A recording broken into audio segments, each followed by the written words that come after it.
Hey guys, David here from Nintendo3DSblog.com with a review of the Nintendo 3DS. Nintendo has learnt a lot of lessons in hardware design due to their time with the Nintendo DS, and they've managed to pack a ton of features into a device that's about the same size as the DS Lite. Those features include a gyroscope that allows for motion-controlled games, a 3D camera on the back, the circle pad, and the main attraction, a widescreen display that allows for 3D effects without the need for glasses. But I'll talk about that in a moment. The circle pad is a rubbery analog stick that feels very smooth. I was worried that the D-pad may get in the way, but I've had no problems with that so far. The stick is short enough that it won't break, but it still feels very comfortable. Because the D-pad is lower on the 3DS, I imagine it could cause a bit of strain on your hand if a game relies on it, but I haven't come across any problems like this yet. Plus, since you can use the circle pad when playing DS games on the 3DS, it won't be an issue for people playing older titles anyways. The shoulder buttons, the X, Y, A, B buttons, the start, select and home buttons, and the D-pad are all clicky. This means that pressing them has a great sense of feedback and there's no hint of mushiness, which is very welcome. I'm not a fan of the wireless switch on the right side of the system, although it's not that big of a deal. I just prefer traditional on or off switches rather than the ones that snap back. The 3D slider, which allows you to adjust the intensity of the 3D effects, is very well positioned, and I had no trouble getting used to flicking the slider up and down multiple times during a gaming session. What's perhaps most annoying about the design though is the placement of the stylus. It's not a huge turn-off, but after a couple of weeks with the 3DS, I still find myself fumbling for the stylus, which tempts me to use my finger on the touchscreen more than I should. And given that the 3DS is a fingerprint magnet, the screen can get dirtied up pretty quickly, although it's easy enough to wipe it clean. Nintendo has thrown in yet another camera into the 3DS, taking the count up to 3 in total. They're all low resolution at 0.3 megapixels, and the sensors don't provide photos any better than 10-year-old mobile phones, but two of the cameras combine to make a 3D camera, and this more than makes up for any deficiency in the clarity of images. 3D photos sounded like a gimmick to me, and even after getting the 3DS, it wasn't something I particularly cared for. But then I spent some time in recent days trying to be more creative with my photography, and if you line up the shot correctly, and use perspective to your advantage, you can achieve some stunning results. The photos are grainy, and the colours are off, and there's a whole lot of other things wrong with them, but the depth can appear so genuine that your mind fills in the blanks and you feel as if you're looking through a window rather than an image you've captured. You may have to play around with it to get impressive results, but I imagine the 3D camera could quickly become a favourite feature among a lot of people. Nevertheless, it would be nice if Nintendo improved the camera's sensor when they released their first update in 3DS hardware.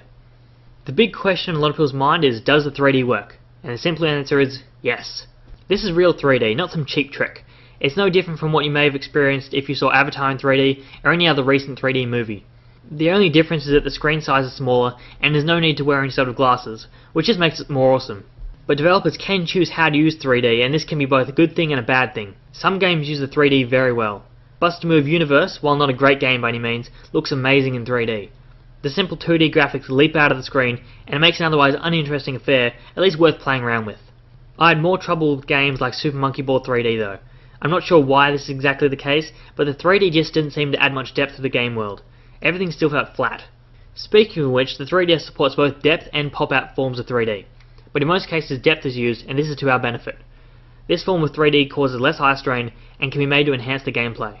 In a game like Kid Icarus Uprising, for instance, the 3D depth makes dodging between attacks and various projectiles very intuitive. As far as eye strain goes, it's a pretty tricky subject. Everyone's different, but I do think people have gone overboard in some of their complaints. It's true that you won't be able to play the 3DS with 3D effects turned on for hours without a break. Your eyes are basically doing twice the work, and you will get tired. But this hasn't seemed like a big deal to me.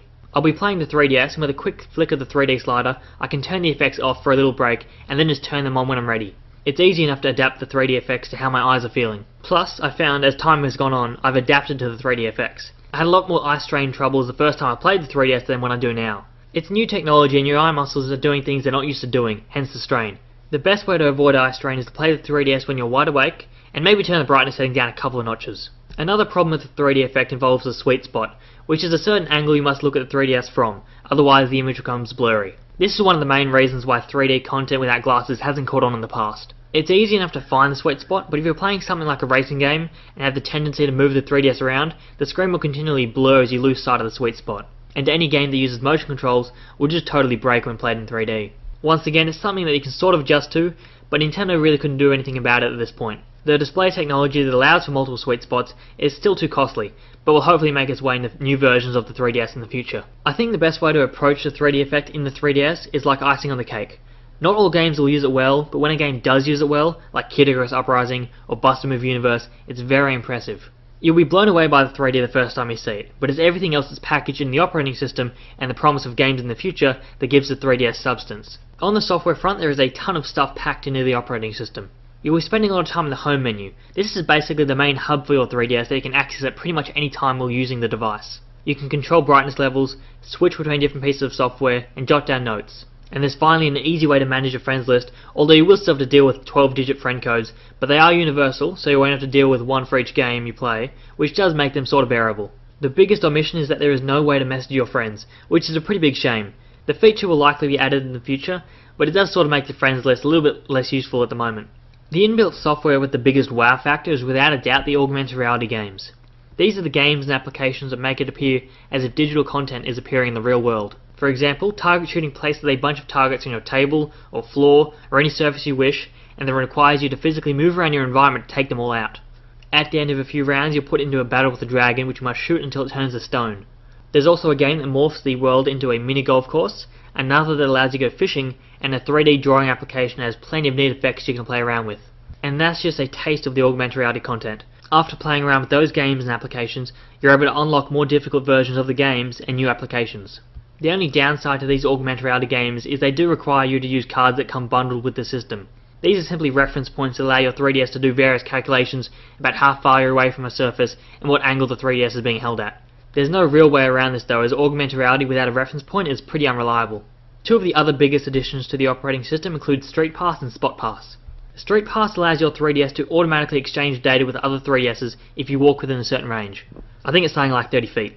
The most basic example of this allows your Mii to be sent to another person's 3DS and vice versa, but it can go much further than that.